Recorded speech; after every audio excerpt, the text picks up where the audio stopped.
Chers amis, bonjour et bienvenue à la nouvelle édition des Jeudis de la Maison Béthanie.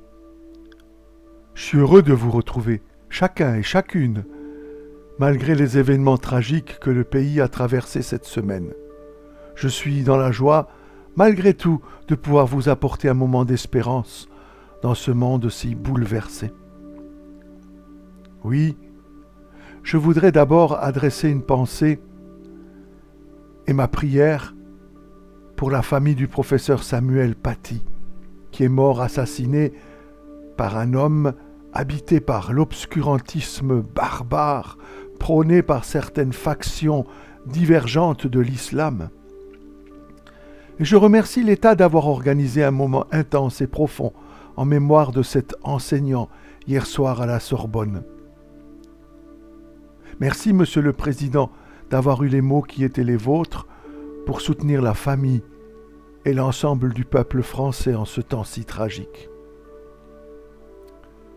Oui, le don de Dieu n'a pas été évoqué en cet instant, pour que chacun puisse avoir une pensée vers son Dieu, quel qu'il soit, et c'est cela la magie de la République, pour que chacun puisse être chez soi dans la République, et que nous puissions vivre ensemble et œuvrer ensemble pour le bien commun de tous. Oui, merci aussi à tous ces professeurs, instituteurs, qui se donnent sans compter pour que chacun puisse apprendre à aimer notre pays et puisse y trouver sa voie éclairée par la connaissance et la liberté de conscience. Alors voilà, oui, je suis profondément croyant, et les Jeudis de la Maison Béthanie existent pour partager justement l'espérance que nous a apportée Jésus et qui est destinée à tous les humains. Et je voudrais t'encourager, toi qui crois en Jésus, à partager cette espérance dans le respect de l'autre.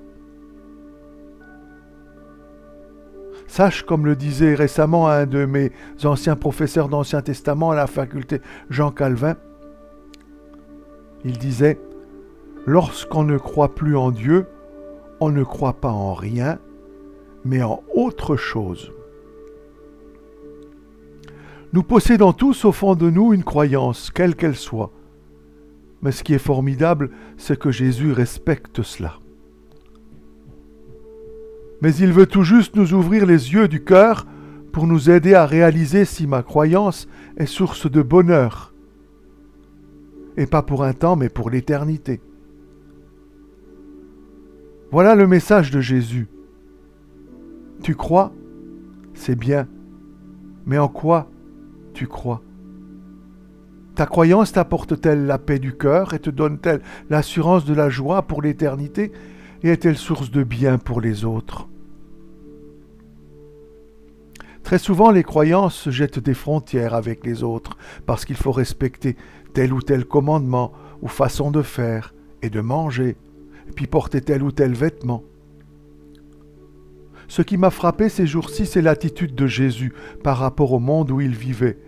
Ses contemporains étaient obnubilés par la question du pur, et cela les poussait à faire des choix de fréquentation, à ne pas manger n'importe quoi, et donc à créer des barrières pour rester purs. Jésus affirme dans Marc 7, 15 que rien de ce qui vient du dehors et qui pénètre dans l'homme ne peut le rendre impur. C'est au contraire ce qui vient de l'homme lui-même qui le salit et le rend impur. Dieu nous invite, selon l'exégète Klaus Berger, que je cite, à passer de la pureté défensive à une conception offensive de la pureté. Jésus n'a pas refusé de fréquenter des gens de peur de devenir impurs, mais au contraire, il va à la rencontre des gens pour partager ce qui l'anime, l'amour de Dieu qui rend pur.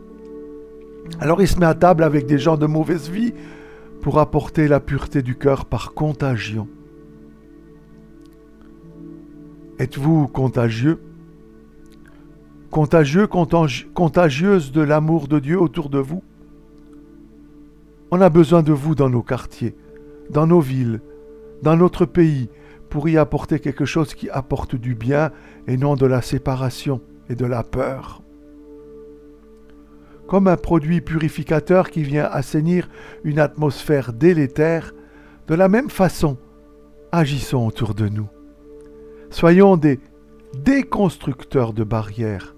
Semons le vivre ensemble, défendons-le et empêchons qu'une partie de la population soit montrée du doigt.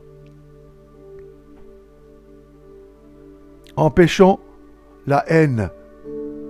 Et par notre message d'amour reçu et vécu du Christ, je dis bien vécu, soyons en ce moment même source de bien vivre dans notre pays et ainsi donner de la force à notre République.